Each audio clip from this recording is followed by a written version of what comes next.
So like I said, oríṣi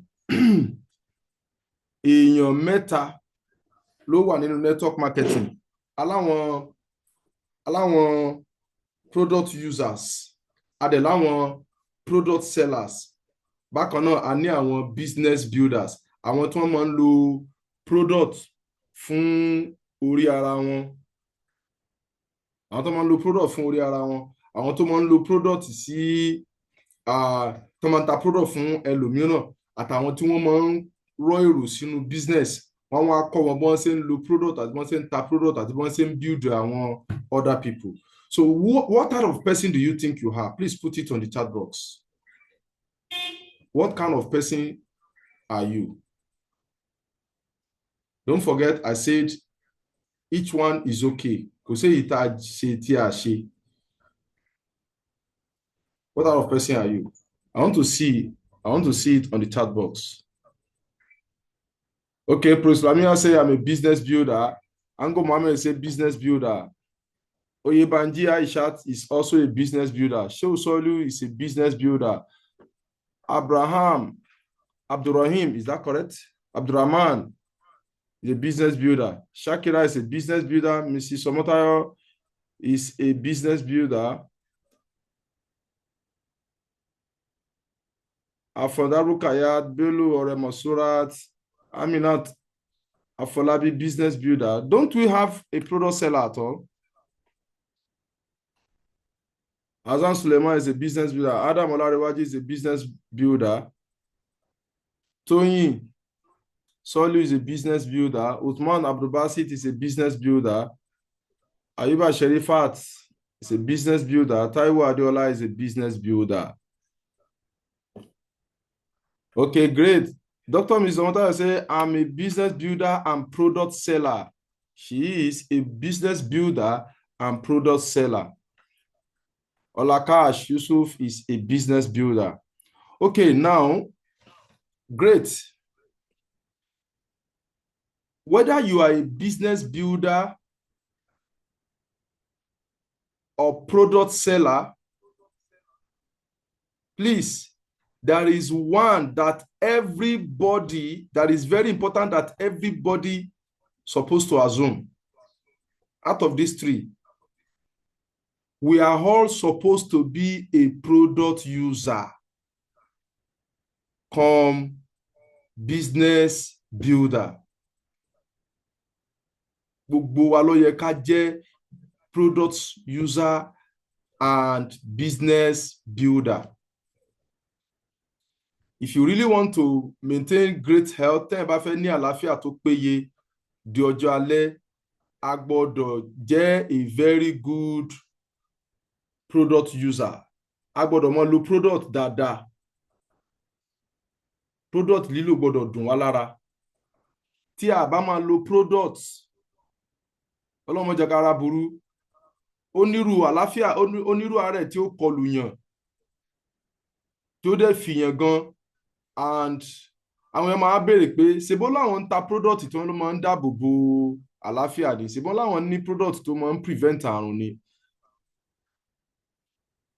Is going to be a very big shame on a major a networker kan wá ní ó ní stroke àbó ní hypertension, you know, any of those chronic diseases. Ọlọ́run ní fi kankan kan gbogbo wa. We are supposed to be taking products to prevent. In as much as you want to make big money from building, please don't forget to use product for yourself and your family. Now, straight to the major training of today. Iṣẹ́ tí mo wá ní lónìí gangan fún wa, òun ni how to recruit other business builders. How to recruit other business builders. Okay, I'll be sharing my screen right now.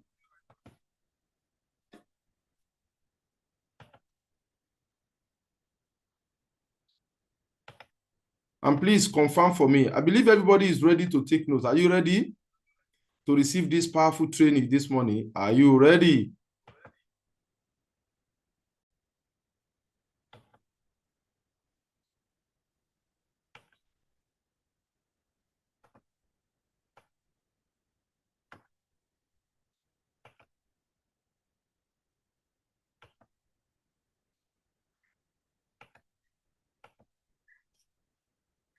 Please confirm for me if you can see my screen clearly. If you can see my screen, please type clear. If you can see my screen, type clear.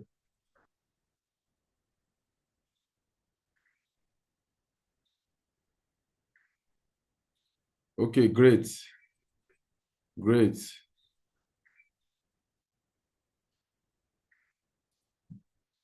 How to recruit business builders. Báwo ni a ṣe lè ní bó la ṣe lè rí àwọn èèyàn sínú business wa tó àwọn náà máa build the business. The truth is, àwọn tó bá ń build the business, àwọn ló máa ń lówó jù nínú business yìí. Àwọn tó bá ń build the business, àwọn ló máa ń lówó jù. Ẹni tó bá ń ta product náà máa make owó, but ẹ lè fi wé ẹni tó bá ń build the business. Tá má dẹ̀ sọ pé ẹni tó bá ń build the business, ẹni tó ń build èèyàn ni wọ́n ń pè bẹ́ẹ̀. Ẹni tó ń build èèyàn. Somebody once said, plant a corn and you'll be wealthy in 3 months. In 3 months, if you plant a corn, you create fortune for yourself in 3 months. If you plant trees, you create fortune for yourself within years. But he said, if you want to be rich for a very long haul, plant people. And tó bá fẹ́ query, tó bá fẹ́ make owó, for example, láàrin oṣù mẹ́ta, ẹni tó bá fẹ́ lówó láàrin oṣù mẹ́ta, wọ́n ní kó gbin àgbàdo. Ẹni tó bá fẹ́ ní owó láàrin ọdún kan sọ́dún méjì, wọ́n ní kó gbin igi. Wọ́n ní ẹni tó bá fẹ́ ní owó fún ọ̀pọ̀lọpọ̀ ìgbà tó pẹ́pẹ́pẹ́pẹ́, wọ́n ní kéru ẹni báyẹn kó gbin kíni o, kó gbin èèyàn. Èèyàn ni kó gbìn. Ìtumọ̀ kéèyàn gbin èèyàn ni pé kéèyàn develop èèyàn. When you recruit people into your business, you are like planting people into your network. So here are some 5 tips on how to recruit business builders. Number 1, be a good recruiter. A gbọ́dọ̀ jẹ́ ẹni tó máa ń kọ́ àwọn èèyàn, tó máa ń kó èèyàn wọlé sínú business ẹ̀, tó máa ń kérò sínú business. I've told you it is a business, it's a people business. Our business is a people business. You see those products standing here, àwọn C247, Complete, Phyto Energizer, gbogbo àwọn T1 yẹn. Yes, they are our company's product, but do you know what is the real product? The real product is people. The real product, our real product is people. The other product, they are just material products. C247, Kiddy Gummies, Coledus, Phyto Energizer, all of those are material products, but our company's real product, AIM Global Business real product is people. So it is a people business. Deal in business why. So for that reason, business. It is not a buying and selling business. It is a training business. Please know this. Tẹ́ bá fẹ́ máa recruit àwọn èèyàn, táwọn náà máa recruit others, tó máa build the business, ẹ gbọ́dọ̀ mú ẹ̀mí pé business training lẹ́ ń ṣe, kìí ṣe buying and selling business. Tó túmọ̀ sí pé ẹ gbọ́dọ̀ jẹ́ kí training jẹ yín lógún. Ẹ tó bá fẹ́ jẹ́ business builder, ẹ gbọ́dọ̀ good at training others. So you have to be attending training. And that's why I always congratulate those of you who are constantly attending training. Gbogbo àwọn tá a máa attend training mo kí wa kú oríire. Ṣé tí a bá fẹ́ mọ ẹni tí business yẹ ó lẹ́yìn business yìí, tí ó lẹ́yìn dáadáa, ẹni tí ó dókè nínú business yìí, tẹ́ bá fẹ́ mọ àpẹẹrẹ àwọn tó máa dókè nínú business yìí, regardless of bóyá nìyẹn kàwé o, kò kàwé o, ọjọ́ ọmọdé o, ó jágbàlagbà o, tẹ́ bá fẹ́ mọ ẹni tó máa dókè, ẹni tó máa pàpà ní business, tó yẹ pé business yẹn máa wà pa tó máa solid, ẹ kíyèsí ẹnìyẹn, ẹ béèrè lọ́wọ́ ara yín pé ǹjẹ́ ẹni yìí so máa attend the training. Even if yourself wants to know, if you want to know whether your business will last, your business is going to become very big. If you want to know whether your business is going to be very strong, and highly producing, ask yourself this question: am I attending training? Ǹjẹ́ mo ń attend the training? Tó bá jẹ́ni tó mú training lọ́kùnkúndùn, you are likely to overcome every challenge that you face in the business. So have the mindset. Agbọ́dọ̀ mẹ́mi pé kì í ṣe buying and selling. If you approach this business like a buying and selling business, that person will fail woefully. Ẹni tó bá ń fọwọ́ kátàkárà mú business yìí, àwọn káwọn tó máa ń ṣe kátàkárà sẹ́wọ̀n pé wọ́n máa ń parọ́ gan. How many of you agree with me pé àwọn tó ń ṣe kátàkárà wọ́n máa ń parọ́? Wàláì 5,000 náà ni mo rà, ẹ kẹ́ bá ń fi 200 naira sí, ẹ bá ń fi 500 naira sí, kó jẹ́rè tèmi náà. Wàláì irọ́ ni o. Irọ́ ni o. If you bring that kind of attitude into network marketing, that business will fail. So please don't treat it like a buying and selling business. It's a training business. Business ẹ̀kọ́ ni. Business ẹ̀kọ́. Ẹni tó bá ti mú ọkàn pé business ẹ̀kọ́ ni, tó dẹ̀ mú ẹ̀kọ́ yẹn tó mú lọ́kùnkúndùn, irú ẹni bẹ́ẹ̀ we eventually become a builder, and we also be recruiting as many builders.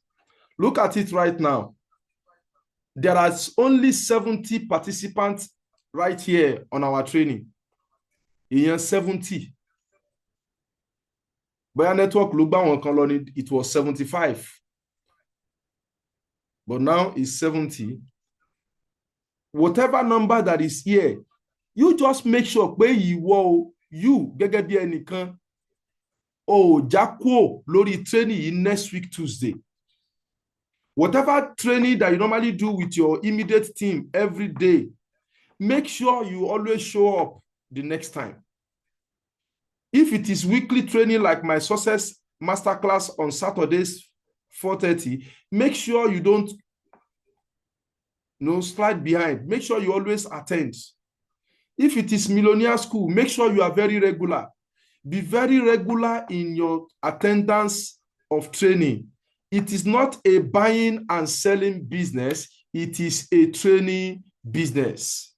Tẹ́lá tí ẹni tí máa ń complain nípa data, òun ò ní data ni, òun ò ní battery ni, ẹnìyàn ò tí really ready. A pè nǹkan ní training business. Ó wá sọ pé ò ní data tó láti attend the training yẹn. Then kí ló wá ń ṣe nínú business yìí? Ó mì pé ẹni yẹn fẹ́ máa gbá àwọn èèyàn ni. Ẹni tí ò bá ti fẹ́ máa attend the training, tí ó yẹ pé gbogbo ìgbà wọ́n máa ń pè ní kó tó attend the training, irú ẹni tó yẹ pé unconsciously or unknowingly is building himself to be, kind of defrauding people in this business. Ó fẹ́ máa gbá àwọn èèyàn nìyẹn. Because àwọn tó fẹ́ kó wá sínú business kí ló fẹ́ kọ́ wọn? If somebody lacks training and is hoping to get people into his business, then what is he planning to do? He's planning to scam them. Because he doesn't even have what to give them. So treat it as a training business, and whoever you recruit into the business, get them started properly. Get them started properly. Sẹ́ni tí tó yẹ pé ìjọ tó ti ṣe registration kò attend the KSG, kọ̀mọ́ tán pè ní SMO, kọ̀mọ́ tán pè ní modus operandi, kọ̀mọ́ tán pè ní kọ̀mọ́ yàtọ̀ láàrin SMO card sí 101 flyer, kò mọ ọ̀tún yàtọ̀ sósì. Bó o ní irú ẹni báyẹn ṣe fẹ́ get àwọn èèyàn rẹ̀ started properly. If you fail to get somebody started properly, that person can hardly become a builder. Àwọn tó máa ń jẹ́ builder, àwọn tó máa ń ní training ni. And ìbẹ̀rẹ̀ training, òun náà ni getting them started. Taking them through the SMO. If you are a beginner and you don't know what is SMO, SMO is standard method of operation. Standard method of operation. Àwọn oríṣiríṣi training kan tó wà fundamental, tó wà basic, tó yẹ pé dandan ni tí a nílò láti lè fi ṣe business yìí, àwọn la kójọ sínú standard method of operation. A plan ẹ̀ kéèyàn parí training yẹn láàrin oṣù kan ni. Àmọ́ ẹni tí ò bá ráyè fún business dáadáa, ó lè gbà jù bẹ́ẹ̀ lọ. Ó lè gbà lóṣù 2 àbí 3 kó tó ṣe tán. Ìgbà tẹ́ni yẹn bá tó ṣe tán, ìgbà yẹn ló tó pójú òṣùwọ̀n láti lè máa ṣe business yìí látó lè pẹ̀lú ẹni báyẹn ní pro connector. Everybody that joins our team is a champion. As a member of Dream Life International, you are called a champion. Reason being that ìjọ tẹ́ ẹ gbọ́ dánilẹ́kọ̀ọ́, àwọn kan náà gbọ́ àmọ́ ìbẹ̀rù bojo ò jẹ́ kí wọ́n lè register. Ọlọ́run wá ní kẹ́yìn surmount ìbẹ̀rù yẹn. You conquered your fears and you registered. So for that reason, we call you a champion. But beyond being a champion, you need to get the fundamental trainings, the standard method of operation training for you to become a pro connector. Certification of pro connectors are decentralized here. You make sure you give every of your people certificate the moment they finish. Àti fún wa ní link tá lè fi edit orúkọ on Canva. And never ever you issue out that certificate. Never ever that certification is now made available to leaders in the business. Never ever you issue out certificate to somebody who has not finished his SMO. And make sure every aspect orí káàdì ẹlẹ́ni ẹ ti sign. I mean, let it buy any sign. Even on our modus operandi, that is getting started checklist. That is getting started checklist. Serenity. On the page 2 of your modus operandi, one list of things. Kan tó yẹ kí èèyàn ṣe, tẹ́ bá ti ń ṣe wọ́n lọ́yẹ̀ kọ̀ọ̀kan kẹ́yìn mọ́ tíkì ẹ̀. Ẹni tó bá tíkì ẹ̀ tó fi kú ọyọ̀ kan nísàlẹ̀, ẹni yẹn ti get started properly. Becoming a global leader is the last on that list. Once you have ticked every other thing, remaining just global leader, you have started properly. Or you have gotten that person started properly. Ìyẹn ni àkọ́kọ́ tips tí mo ní fún wa láàárọ̀ yìí nípa how to recruit business builder. Number 2, be fully committed. Be fully committed. Ẹ jẹ́ ẹni tí ó pé yóò dùn ní mọ́ business yìí dáadáa. Your commitment will rub off on your downlines. Tẹ́yìn náà tẹ́ bá dùn ní mọ́ business yìí tẹ́ bá ń ṣe dáadáa, àwọn ọmọlẹ́yìn náà máa ṣe dáadáa. When you are attending training, your people will also be attending training. When you are recruiting people, your people will be recruiting people. If you are a good presenter, your people want to be like you. If you are also a good product seller plus presenter, your people will combine the two. If you are doing only one, your people will only be doing only one. Whatever thing you want your people to be doing, you lead it. A lot of people don't believe in themselves.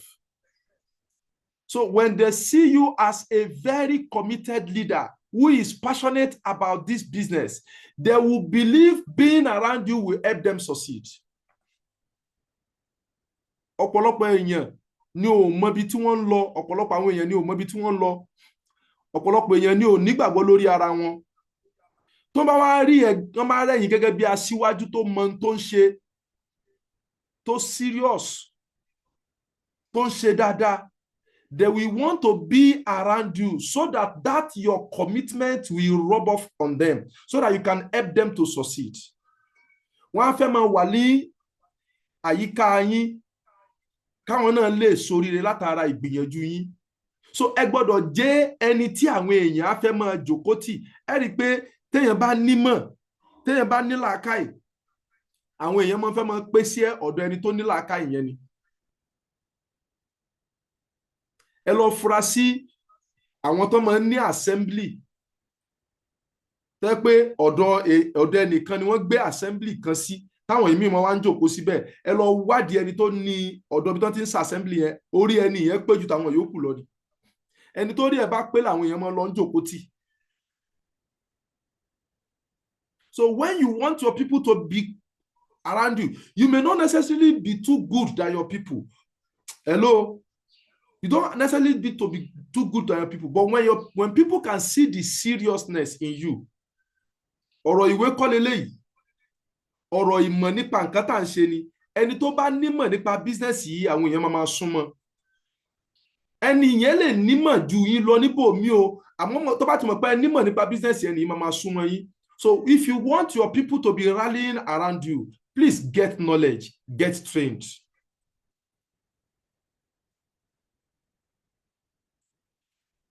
in example tí mo tọ́ka sí fún wa ẹ nípa àwọn tó máa ń ní assemblies, ẹni tó bá mọ géèmù play dáadáa, àwọn tó máa ń ta draft yẹn, àwọn tó máa ń ta ludo yẹn tó mọ play, ọ̀dọ̀ ẹni yẹn làwọn tó bá like àti mọ play ludo àbí láti mọ ta káàdì kankan yẹn, ọ̀dọ̀ rẹ̀ wọ́n mọ fi ṣe ibi tí wọ́n máa darí sí láti fi ṣẹ́ àwọn asọ́dọ̀ assembly. Orí ẹni yẹn pé nídìí ludo àbí nídìí draft àbí nídìí one game or the other ju àwọn yòókù lọ. Ìdí nìyẹn tó fi lọ ń pé sọ́dọ̀ rẹ̀. Tẹ́pọ́ ní mímọ̀ náà ni àwọn èèyàn máa tẹ́pọ́ nímọ̀ Quran àbó nímọ̀ hadith ni àwọn èèyàn máa lọ pé sọ́dọ̀ rẹ̀ láti lọ mú mímọ̀. So if you also want your people to be rallying around you, please get knowledge. A lot of people will believe, they don't believe in themselves. So they believe that being around such a person who knows what he's doing, who is committed and passionately building the business, that the person will help them to become successful. For that reason, people will be coming around you. So pay attention to your personal development. Be committed to developing yourself. Are we learning? Now, I hope I'm not talking to myself here. If you are getting value, please type value on the chat box. Type value on the chat box if you are getting value. If you are understanding what I'm saying, you are understanding this training, please type value on the chat box. Great. I can see those who are really following me bomber to bomber. I can see them, Pro Kubra, Pro Mashud, Pro Akil Shola, Pro Tunde, who else? Pro Dr. Mrs. Omotayo. These are people, Pro Victoria, these are people who are really following me bomber to bomber. Olayemi, all the way from Saki, Pro Ayuba, Awodu Sunday. All right, great. And some others. Let's fire on. Now, the question is, do you have a brand of excellence in your commitment that will want people to be around you? Ǹjẹ́ wọ́n ní nǹkan tó dúró fún? Ǹjẹ́ o ní nǹkan tó nígbàgbọ́ lé lórí tó dúró fún tó represent tí ó mọ̀ jẹ́ káwọn èèyàn mọ̀ wá súnmọ́ ẹ? Àwọn kan ni mo sọ kalẹ̀ nísìn tí wọ́n good at playing drafts or good at playing what card or ludo. Àwọn tó bá like ludo, tó like games bí ẹgbẹ́ wọn, wọ́n á máa lọ pé sọ́dọ̀ ẹnìyẹn ni. Ẹni tó bá good sí football, àwọn èèyàn máa lọ pé sọ́dọ̀ rẹ̀. Àwọn tó bá like football bí ẹnìyẹn, wọ́n máa lọ pé sọ́dọ̀ rẹ̀. Ǹjẹ́ yìí náà ní nǹkan kan tẹ́ represent? If you represent the vision of Design Your Life projects, if you totally believe in this mission of creating multi-millionaires, you think it's a good cause, and you are driving it passionately, guess what? Other people will want to be around you. We want to learn from you. We want to follow you. And from that, you have builders like yourself in your team. So be a good ambassador of Design Your Life project. Be a Virago ambassador. Be an ambassador of network marketing so that you can attract people like yourself around yourself and who will eventually become a builder like you. Eleketa, be a good storyteller. Be a good storyteller. Ẹ jẹ́ ni tí ó mọ̀ sọ ìròyìn ara rẹ̀. I think news ni story. News is ìròyìn. What do you call story? Story, kí ni story in Yorùbá? Somebody borrow me a word for story. Be a good storyteller. Ìtàn. Thank you, Pro Oyebanji Aishat. Be a good storyteller. Jẹ́ni tó mọ̀ sọ ìtàn ara rẹ̀. Develop and master your own story. Ẹ gbọ́dọ̀ fún ara yín gbé ìtàn ara yín, ìtàn ìgbésí ayé yín kalẹ̀. Why ìtàn? Ṣé ìtàn la wá kọ́ bíbí ni? Is it story that we are here to tell? Yes. The reason is because fact tells, but story sells. Tó bá fẹ́ máa ta dáadáa nínú business yìí, ó fẹ́ máa réyàn kójọ nínú business yìí, be telling your story over and over. Tell your story in a way that will be funny to people. Tell your story in a way that will touch people. in a way that it will move people emotionally. Don't hold back share of your story. Sọ ìtàn ìgbésí ayé ara rẹ kó o tó darapọ̀ mọ́ business yìí, òun là ń pè ní backstory. What is your backstory? Kí ló ti ń bá bọ̀ kó tó pàdé oríire yìí? What is your pivot? Ìgbà wo ni nǹkan wá bẹ̀rẹ̀ sí change fún ọ? Opportunity wo lórí? I met the opportunity of Design Your Life project. They invited me to a Virago project. Moment tí wọ́n invite yẹn, òun là ń pè ní pivot, ìgbà ìyípadà.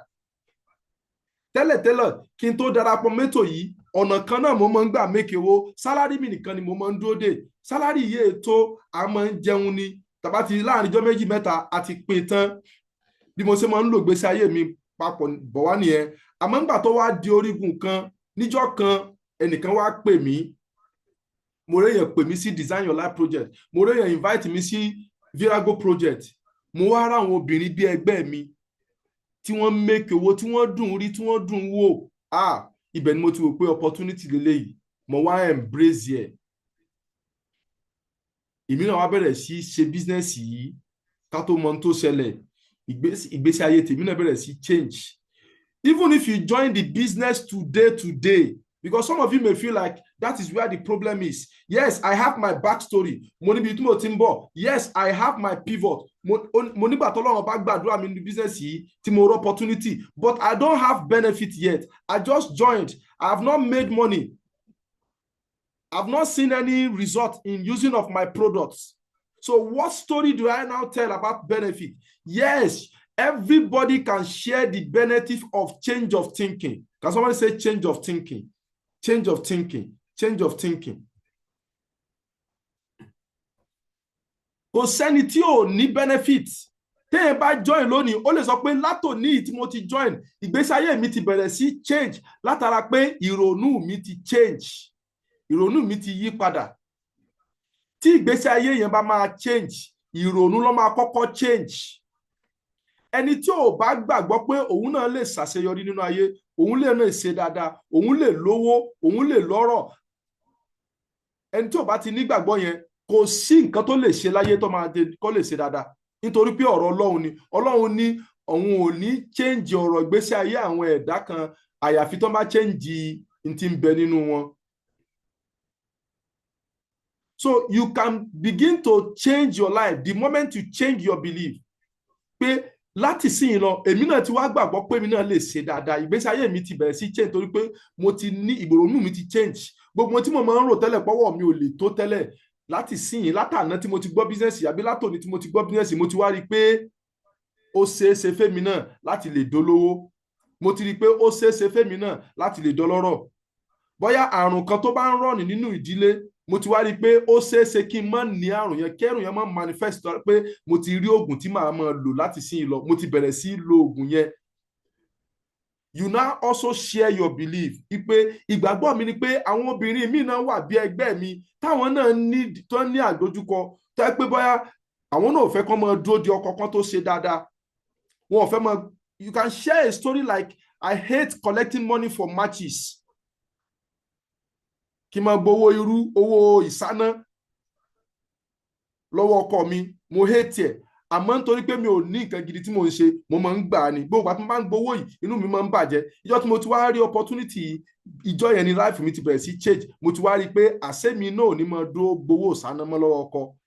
So ìgbàgbọ́ mi ni pé there are other women like me. For example, I'm using that as an example. There are other women like me out there who might also hate poverty like I do. There are other women like me who might hate the idea of collecting everything from their husband. So if there are other women like me who also want to be recognized as a good mother, I want to be a good mother to my children. I want to be part of the story of my children's life. I don't want my children to only see their father as the only hero in their life. I want them to also see me as the heroine in their lives so that I can take part in mentoring them, in spending money on them, in sponsoring them. So if you are one of those people, if you are like me, then join me. That is what it means to share your belief. So you inspire others to join you. You share your story, You share your belief, and you challenge other people that if they also believe in what you believe, let them join you. That is how to be a good storyteller. So yeah, if it is clear, type clear on the chat box. Type clear on the chat box.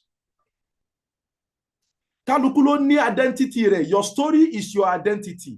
You don't need to copy somebody's story. You just need to sit down and think about what has happened to you before you join this business.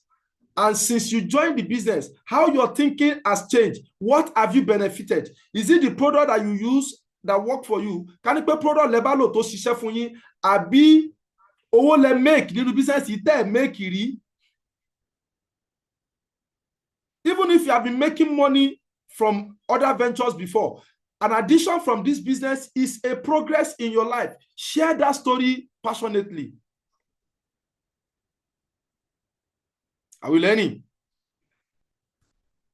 Number 4, decide to look for people like you. Ẹ wá èèyàn bí irú titi yín. Kò sẹ́ni tó nírú ẹ̀dá titi ẹ̀. Decide to make money. If you are the red type, tẹ́ bá jẹ́ni tó fẹ́ràn owó, tó like owó. Àwọn èèyàn bẹ́ẹ̀ bí ti yín náà tó ń like owó, tó ń fẹ́ràn owó ṣíṣe. Ẹ wá wọn kàn. Tẹ́ bá ti rá pẹ̀rẹ̀pẹ̀ ẹni yìí, mo ṣe ń wẹ ẹni yìí, ó máa jẹ́ bí irú ẹ̀yà mi tó like owó. Àwọn tó bá like owó, ó ní bọ́n ṣe máa ń dress. Àwọn tó bá like fàájì, ó ní bọ́n ṣe máa ń dress, ó ní bọ́n ṣe máa ń sọ̀rọ̀. Àwọn tó bá like àti máa ràn yàn lọ́wọ́, ó ní bọ́n ṣe máa ń carry their body, ó ní bọ́n ṣe máa ń sọ̀rọ̀ jẹ́jẹ́. Àwọn tó bá like ìmọ̀, ó ní bọ́n ṣe máa ń sọ̀rọ̀, ó ní bọ́n ṣe máa act.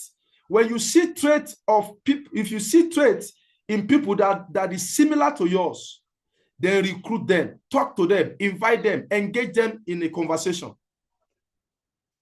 Decide to make money, or decide to take good care of yourself, or decide to enjoy beautiful lifestyle and look for people like you.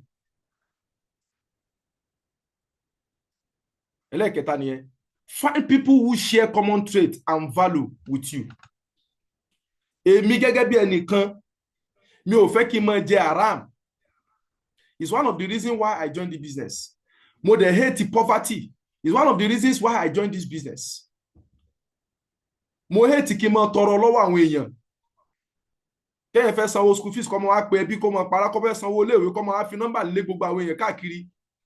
Ẹ mọ̀ pé àwọn kan bá ń bẹ báwọn tẹ́kọ̀ bá ṣe ń gbé ìgbésí ayé wọn nìyẹn. I hate that kind of life. That is the reason I am doing this business. So I am out to look for other people like me. You also know the type of person you are and look for people like you. They are out there. You get them. That's how to find builders. That's one of the strategy to find builders. Look for people that share the same trait or value with you. Get results that will attract people like you. Onírú tí ẹ̀yin ó ní nínú business yìí, onírú achievement ẹ máa rí nínú business yìí, fúnra ara àwọn èèyàn kan ló máa tọ̀ yín wá, tó máa fọ ara wọn mọ́ béèrè question lọ́wọ́ yín. Get that kind of results. When I first started doing my business, mo kọ́ ra mọ́tò kan tó ń pè ní 405. I have one of my neighbors tí mo ń fi business lọ tí ò dá mi lóhùn. Ìjọ́ tí mo ra Toyota Mozu ni neighbor yẹn á bẹ̀rẹ̀ sí wá mi káàkiri pé in fact mi ò ní ìdí ọ̀rọ̀ mọ́, olóró ti sọ̀rọ̀ ẹ̀ báyìí, result ti fojú hàn, because ẹni yẹn mo ṣẹ̀ṣẹ̀ get result tó move ẹni tó attract ẹni. So make sure you also get results that attract people like you. Okay? Number 5, join groups and add value. Join groups and add value to them. Deliberately join groups and add value to people. Ẹ mọ̀ọ́mọ̀ join àwọn ìjọ àsálátù ni o, choir groups ni o, whatever groups that you feel like joining. Join them and make yourself relevant. Be relevant wherever you find yourself. Tó bá fẹ́ jẹ́ ni tí ó mọ recruit àwọn èèyàn, ẹ dídì join àwọn ìjọ kan tó bá wù yín lọ́kàn tẹ́ nífẹ̀ẹ́ sí. You can even join a sport club. You can join Asalatu, you can join whatever groups that you like. Then make yourself relevant in that association, in that group that you find yourself. Be a people person. Jẹ́ ẹni tí àwọn èèyàn ọmọ fẹ́ súnmọ́. Irú àwọn èèyàn tẹ́yẹ̀ mọ́ fẹ́ súnmọ́, nǹkan méjì lẹ́nìyẹn máa ṣe. Wàá jẹ́ni tí ó mọ fún àwọn èèyàn nímọ̀. Tó bá ti ń bu àwọn èèyàn nímọ̀, àwọn èèyàn máa fẹ́ máa súnmọ́ ẹ. Jẹ́ni tí ó mọ múnú àwọn èèyàn dùn. Maybe from sharing what they like to hear to them. They are sharing good part of people to them by appreciating people. Tẹ́ bá jẹ́ni tó máa appreciate àwọn èèyàn dáadáa, tó máa appreciate beauty àwọn èèyàn, àbọ̀ máa appreciate appearance àwọn èèyàn, or máa appreciate any good trait téèyàn bá ní. People likes to be around people that appreciate them. So be a person of value, join various associations of your choice, and make sure you are relevant in that association. Wherever I am, I like to be relevant. I like to be, I see myself as an agent of progress. Be an agent of progress. Jẹ́ni tí ó mọ̀ mú lọ síwájú bá gbogbo àwọn èèyàn tí gbogbo ibi tó bá ti bára rẹ̀. That is also a way, is an avenue for you to recruit people from there. And finally, number 6, duplicate yourself in others. Gbogbo àwọn nǹkan márààrún tẹ́ ti ń ṣe bọ̀ wá yẹn, ẹ gbìyànjú kẹ́ ẹ pọ̀ sí ara àwọn tí wọ́n bá join yín. Work with the system. Ẹ bá máa ṣe business yín anyhow. Ẹ máa tẹ̀lé ìlànà bá a ṣe ní ká máa ṣe business. Ó fẹ́ ṣe one-on-one fún yàn, má ṣe one-on-one lórí. Mú one-on-one dání kó guide yẹ. Èyàn join the business yẹ, má kàn ṣe training fún, make sure pé ó complete SMO ni. Make sure the person completed SMO. Ó dẹ̀ gba certificate. Follow the system. And whatever thing you do, make it simple and duplicatable. Don't complicate this business. You see, our lives as Nigerians is already kind of complicated. Like a comedian once said, our that skit maker can only when you are born as a Nigerian is already a -1 for you. I don't believe it's a -1 for me anyway. I even make it fun, I even catch fun. But if you are in Nigeria, it's already a -1. The life is already winning that person 1-0. From a very poor background, that is 2-0. If the person is coming from broken home, that is 3-0. Life is already beating you 3 against none. Only for him as a person, -30 ló 30-0 ni life lẹ́nu rẹ̀ lọ́hùn. So a lot of people's life is already complicated. Please don't complicate it by making this business too cumbersome for them. Yes, it is not -1 for us here. As a member of Dream Life International, we are champions. We are go-getters. So people's life out there is already complicated. And a lot of people believe that it is -1 for them. Many people are already negative about Nigeria. Some people don't even believe good things can happen in Nigeria. So please make this business simple for them. Be a good leader. Not complicate matters for one. Be a good leader and a good trainer. I hope you are following. Ẹ jẹ́ ni tí ó mọ fún àwọn èèyàn wọn ní training. Ẹ jẹ́ ni tí ó mọ fún àwọn èèyàn rẹ̀ ní training. Duplicate the system to them. I hope that is clear. So guys, with this, I have come to the end of today's training. I'm able to give you some simple tips on how to be a good builder, how to get builders in your business. If you have gained value, please type yes on the chat box. If you have gained value, type yes on the chat box. So this is where I will be wrapping it up for today. And right now, I'll be handing over to our powerful coordinator. Thank you. God bless you all. Wow. Stay back for our... Wow. This is a powerful nugget from our mentor. Thank you, sir.